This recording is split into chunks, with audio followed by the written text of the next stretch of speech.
Streets, schools, towns, even a country are named after him.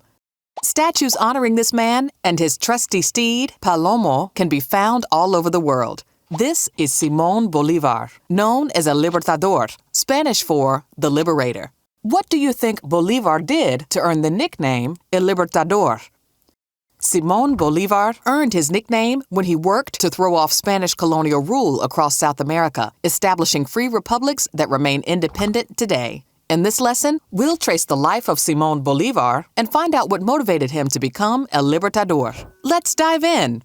Simón Bolívar was born in 1783 in Venezuela, which was then part of a Spanish colony called New Granada, an area that also encompassed the modern-day countries Colombia, Ecuador, and Panama. Bolívar came from a family of wealthy Creoles, people of Spanish descent who were born on the South American continent. Creoles were treated as second-class citizens compared to Peninsulares, those who had arrived in South America directly from Spain and held positions of power in Venezuela, representing the Spanish crown. Both classes ruled over the indigenous population, depriving them of rights and power, and many Peninsulares and Creoles, including Bolívar's family, also enslaved people from Africa, forcing them to work on large cocoa and tobacco plantations. Following the custom of affluent Creole families, young Bolívar was sent to Europe to attend school. There, he learned Enlightenment philosophy, equality, liberty, and democracy, ideas that had influenced the American and French revolutions. As a young adult, Bolívar traveled to Paris, where he witnessed Napoleon Bonaparte seize total power in 1804. He was horrified by the new emperor's betrayal of the French Revolution's goals. How might Bolívar's experiences in Europe have influenced his opinions about Spanish colonial rule? Bolívar's experiences in Europe led him to believe that Spanish colonial rule in his homeland went against Enlightenment values of equality and democracy. He vowed to end Spanish rule in Venezuela and throughout South America, declaring, "I swear that I will not rest until I have broken the chains binding us to the Spanish." In 1808, Napoleon invaded Spain, installing his own brother on the Spanish throne. Furious, Venezuelan Creoles signed a petition rejecting Napoleon's rule. Many wealthy Creoles may have supported a Spanish king, but definitely not the brother of the French emperor. The push for freedom from Spain continued, and in 1811, Venezuela officially declared its independence. Bolívar dove deeper into the cause, becoming a prominent figure in the military and political sphere. Then, just as the revolution was gaining momentum, a massive earthquake struck Venezuela. The destruction it wrought led Spanish royalists, those loyal to the crown, to believe Venezuela was being punished by God for rebelling against the Spanish. But Bolívar, who had helped rescue survivors and retrieve bodies, he saw it as a sign to fight even harder for Venezuelan independence. War against royalist forces was reignited. Bolívar, now commander of the Venezuelan Revolutionary Army, issued the 1813 Decree of War to the death.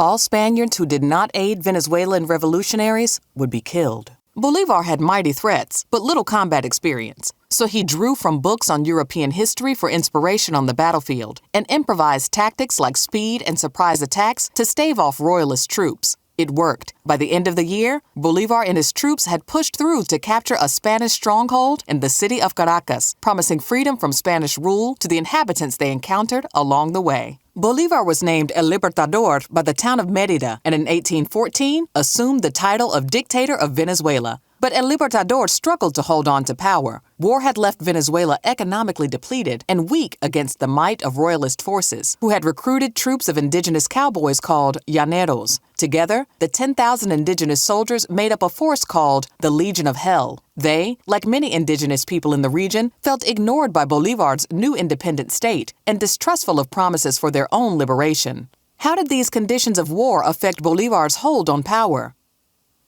The chaos and cost of war weakened Bolívar and his revolutionary army, and the Spanish seized on this. The same year that Bolívar grabbed power, he and his army were forced out of Venezuela by royalist military forces. During his escape, Bolívar was captured and declared a traitor. Ordered to give up his title of dictator, he fled to the island of Jamaica. There, in 1815, Bolívar wrote his Letter from Jamaica, a plan for creating free republics in the Americas, stretching from Mexico all the way to Argentina. All of New Granada, not just Venezuela, would become one independent nation, a republic called Gran Colombia. In Bolívar's Letter from Jamaica, he hoped that we can someday open a Congress of Representatives of the republics, kingdoms, and empires that would discuss peace and war with the rest of the nations of the world.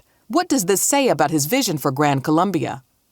Bolivar hoped that Gran Colombia would become a respected, influential nation that would rival Europe and the United States. But not everyone agreed with Bolivar's vision. After a political rival attempted to assassinate him, Bolivar fled Jamaica and headed to Haiti, a nation newly freed from French enslavement and colonial rule. There, he received a warm welcome thanks to his vows to end slavery in South America. The president of Haiti sent Bolivar back to Venezuela with money and military aid as war raged on. By 1819, Bolivar's rebuilt forces had won key battles against the Spanish, including the Battle of Boyacá, fought after a long, wild march through flooded plains and icy mountains. In 1821, Venezuela officially won its independence, and soon after, all of New Granada was free. But Bolivar wasn't finished. He quickly set his sights on liberating other areas from Spanish colonial rule. He teamed up with Argentinian General José de San Martín, who had previously won independence for Argentina and Chile, to liberate Peru from Spain. And in 1825, San Martín and Bolivar helped aid Upper Peru in its quest for independence. It would come to be known as Bolivia today. There, Bolivar declared equality of all citizens, redistributed land to indigenous peoples, and attempted to reduce the Catholic Church's influence in politics. How did Bolivar and San Martín's actions align with the vision in his letter from Jamaica?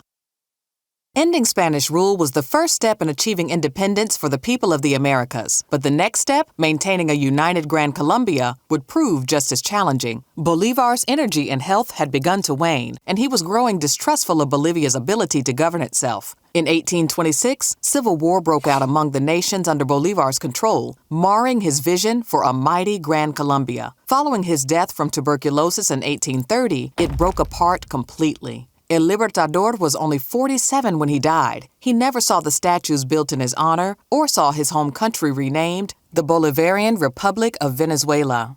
Now it's time to show what you know. Why is Simón Bolívar celebrated as El Libertador?